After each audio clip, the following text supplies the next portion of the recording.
اس کی دوسری مثال آپ دیکھیں، ترمذی شریف کی حدیث ہے اور کئی کتب احادیث میں ہے، حضرت ثمامہ بن حزن رضی اللہ عنہ ارشاد فرماتے ہیں واقعہ دار میں میں موجود تھا۔ کیا مطلب؟ عثمان غنی رضی اللہ عنہ کا دور خلافت ہے، بلوائیوں نے حضرت عثمان غنی رضی اللہ عنہ کو شہید کرنے کے لیے ان کے گھر کا گھیراؤ کر لیا مدینہ منورہ میں۔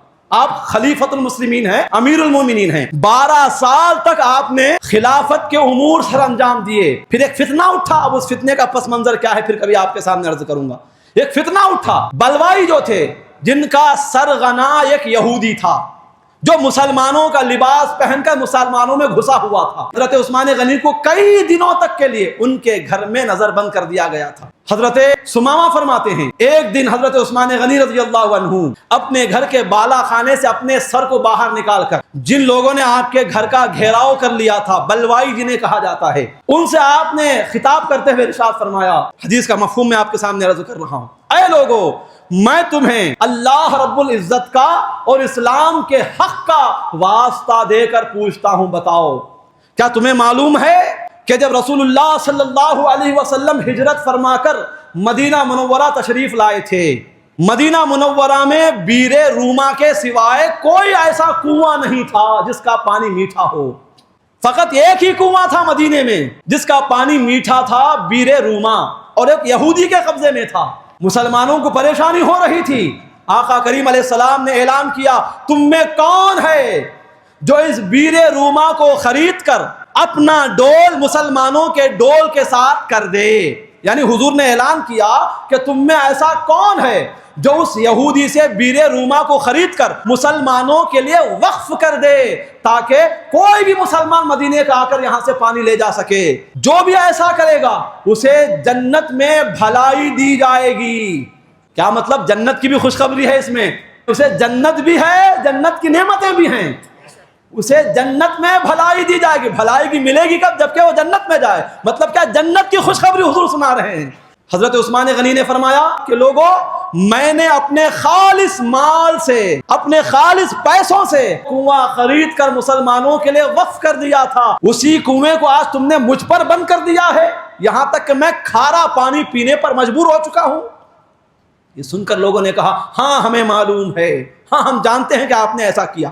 دیکھیے، جانتے بھی تھے کہ عثمان غنی کا کیا مقام، اس کے باوجود بھی ایسا حسد تھا اور ایسا فتنہ کرنا چاہتے تھے کہ عثمان غنی رضی اللہ عنہ کی فضیلتوں کو جاننے کے باوجود آپ کے خون کے پیاسے بنے ہوئے تھے۔ حضرت عثمان غنی نے دوسری بات ارشاد فرمائی، اے لوگو اللہ رب العزت کا اور اسلام کے حق کا واسطہ دے کر میں تم سے پوچھتا ہوں، بتاؤ کیا تمہیں معلوم ہے مسجد نبوی جب تنگ ہو گئی تھی، حضور کی مسجد نبوی جب تنگ ہو گئی تھی، لوگ زیادہ ہو گئے، مسلمان زیادہ ہو گئے، نمازی زیادہ ہو گئے، مسجد چھوٹی ہو گئی، آقا علیہ السلام نے ارشاد فرمایا تھا کون ہے تم میں جو فلاں شخص کی زمین کو خرید کر مسجد کو وسیع کر دے، یعنی زمین خرید کر مسجد میں ملا دے، کون ہے ایسا؟ جو ایسا کرے گا اسے جنت میں بھلائی دی جائے گی۔ حضرت عثمان غنی نے فرمایا کہ لوگوں جب حضور نے یہ اعلان کیا تھا میں ہی وہ شخص تھا جس نے اپنے خالص مال سے، حلال پاکیزہ مال سے اس جگہ کو خرید کر مسجد میں ملا دیا تھا، آج اسی مسجد میں 2 رکعت نماز پڑھنے سے مجھے تم روک رہے ہو۔ یہ سن کر لوگوں نے کہا کہ ہاں ہم جانتے ہیں کہ آپ نے ایسا کیا تھا۔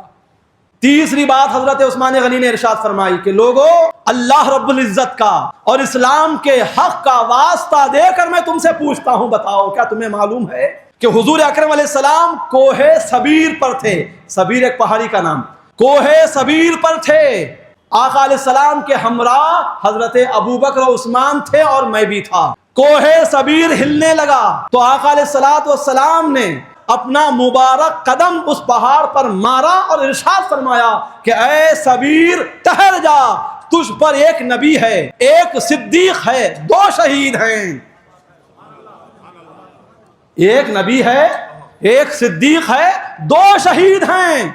اللہ اکبر۔ وہ 2 شہید کون؟ حضرت عمر فاروق اعظم، حضرت عثمان غنی۔ ابھی آپ زندہ ہیں، خلیفہ بعد بنے آپ، صدیق اکبر کی وفات کے بعد حضرت عمر خلیفہ بنے، ان کے 10 سال خلافت کرنے کے بعد ان کی شہادت ہوئی، اس کے بعد حضرت عثمان غنی خلیفہ بنے اور ان کے 12 سال خلیفہ ہونے کے بعد ان کی شہادت ہوئی۔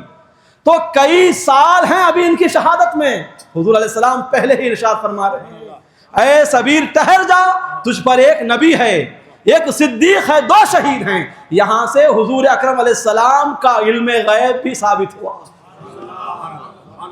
آقا علیہ السلام علم غیب کو بھی جانتے ہیں اللہ کی عطا سے، اللہ کے اذن و حکم سے۔ جو اہل سنت و جماعت کا عقیدہ ہے وہ اس حدیث سے بھی ثابت ہوا۔ تو خیر حضرات گرامی، تو حضرت عثمان غنی نے یہ سنایا تو لوگوں نے کہا کہ ہاں ہم جانتے ہیں کہ حضور نے آپ کے بارے میں یہ بات ارشاد فرمائی تھی۔ تو اب حضرت عثمان غنی نے یہ کہتے ہوئے اپنا سر اندر لے لیا کہ رب کعبہ کی قسم، ان لوگوں نے گواہی دے دی کہ میں شہید ہوں۔ ان کے منہ سے ہی نکل گیا کہ میں باطل پر نہیں ہوں، میں حق پر ہی ہوں۔ حق پر جو ہوتا ہے اسے جب قتل کیا جاتا ہے اسی کو شہید کہا جاتا ہے۔ آج یہ خون کے پیاسے بنے ہوئے ہیں میرے، مجھے مارنا چاہتے ہیں لیکن خود اقرار بھی کر رہے ہیں کہ میں شہید ہوں، مطلب کیا میں حق پر ہوں، اور یہ ناحق پر ہیں، خود انہوں نے اعلان کر دیا۔ اب اس حدیث میں 2 باتیں ہیں۔ ایک بیر روما خرید کر حضرت عثمان غنی نے مسلمانوں میں وقف کیا تھا حضور کے حین حیات میں۔ اسی طرح مسجد نبوی، اب قیامت تک مسجد نبوی رہے گی، اس وقت تک حضرت عثمان غنی کو اس وقف کا ثواب مل رہا ہے، ملتا رہے گا۔ اس طرح کئی اور صحابہ ہیں جنہوں نے حضور کی ترغیب کو سن کر اپنے باغات، اپنی زمینیں، اپنا مال راہ خدا میں وقف کر دیا تھا۔ تو اب تک کی گفتگو میں یہ پتا چلا کہ وقف اسلام کا ایسا مسئلہ ہے جس کی بنیاد روز اول سے ہی ہے۔ 15 صدیوں سے اس کا چلن اور اس کا رواج مسلم معاشرے میں عام ہے۔